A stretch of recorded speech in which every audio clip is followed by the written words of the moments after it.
सरकारी ठिकाणी नोकरी लावून देतो असं म्हणत पुण्यात साधारण 300 ते 400 जणांची फसवणूक झाल्याचं प्रकरण आता समोर आलंय। यामध्ये पुणे महानगरपालिकेमध्ये नोकरी लावून देतो असं म्हणत जवळपास 300 ते 400 लोकांकडून लाखो रुपये घेण्यात आले आणि त्यानंतर त्यांची फसवणूक करण्यात आली।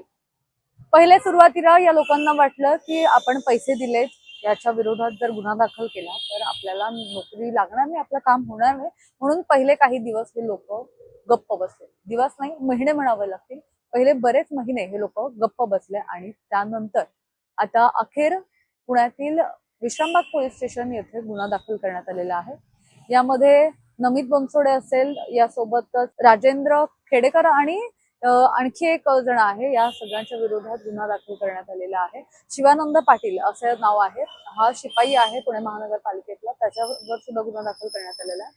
त्याचं निलंबन सुद्धा झालेलं आहे। मात्र साधारण 35 ते 40 लाख रुपयांची एकूण फसवणूक या संपूर्ण प्रकरणामध्ये झालेली आहे।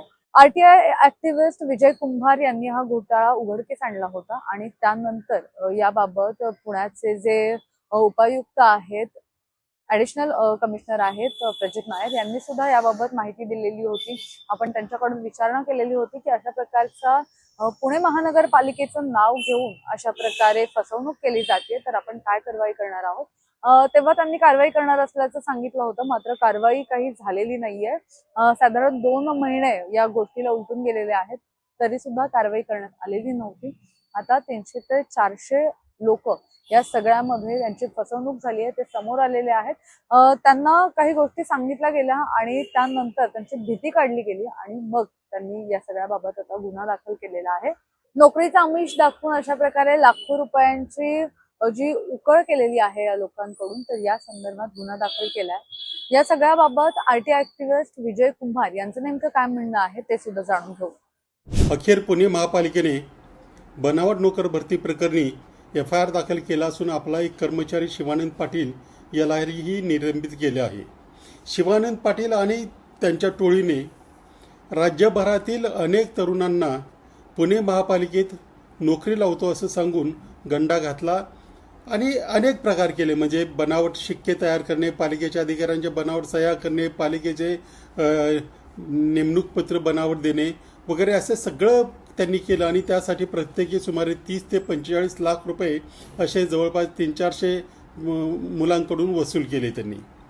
या संदर्भात नोकरी न लागल्यामुळे अनेकांनी तक्रारी केल्या, परंतु पैसे परत मिळतील या आशेपोटी बऱ्याच जणांनी तक्रार करायला सुरुवातीला नकार दिला होता। परंतु आता या प्रकरणामध्ये पुणे महापालिकेने स्वतः काही विद्यार्थ्यांचं समुपदेशन करून FIR दाखल केला आहे।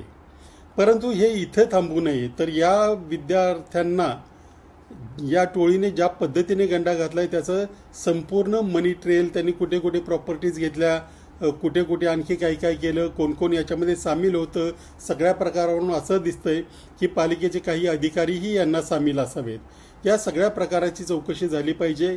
याच्यातलं काही जण राजकीय संबंधित आहेत, त्यातले काही एक जण जेजुरी देवस्थान ट्रस्टवर सुद्धा आहे, त्यांच्या आणखी अनेक भानगडी पुढे येतील, कारण ज्या पद्धतीने त्यांनी हा सगळा डाव आखला ते पाहता त्यांना शासकीय कामकाजाची चांगली माहिती होती, त्याच्यातल्या उणिवा कुठे आहेत, मोकळ्या जागा कुठे आहेत, त्याचा कसा गैरफायदा घ्यावा हे त्या सगळ्यांना माहिती होतं।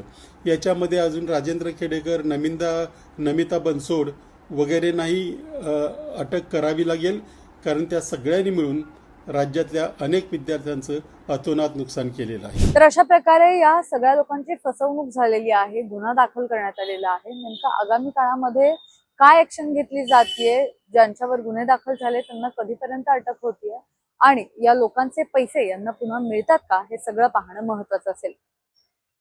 कॅमेरा पर्सनसह मी मोना येनपुरे, सिविक मिरर, पुणे।